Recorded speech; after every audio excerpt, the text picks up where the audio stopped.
Hello guys, నేను మీ డోయినోపి. Beginner workout series part 4 shoulder day. ఈరోజు ఈ వీడియోలో మనం షోల్డర్ వర్కౌట్ కోసం అయితే తెలుసుకుందాం. ఒక బిగినర్గా షోల్డర్ వర్కౌట్లో 4 to 5 వేరియేషన్స్ అయితే ట్రైన్ చేయండి. ఫస్ట్ వన్, బెంచ్ సపోర్టెడ్తో డంబుల్ షోల్డర్ ప్రెస్ అయితే చేయాలి.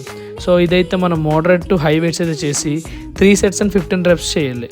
సో సెకండ్ వేరియేషన్గా అప్రైట్ రోస్, ఫిక్స్డ్ బార్బుల్తో 3 sets and 10 reps ఈచ్ అయితే పర్ఫామ్ చేయాలి. థర్డ్ వేరియేషన్గా అయితే లాటరల్ రైజ్ మిషన్ మీద అయితే షోల్డర్ రైజ్ ట్రై చేయాలి.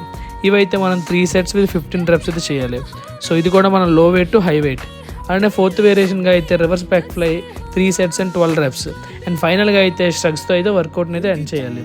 Shrugs front and back Smith machine మీద అయితే 3 sets with 15 reps each. So shoulder వర్కౌట్లో ప్రతి వేరియేషన్ ఫుల్ ఎఫర్ట్తో అయితే చేస్తే మన షోల్డర్ అయితే గ్రోత్ చాలా బాగుంటుంది. నెక్స్ట్ వీడియోలో ఆర్మ్స్, ట్రైసెప్స్ అండ్ బైసెప్స్ కోసం అయితే తెలుసుకుందాం. So subscribe.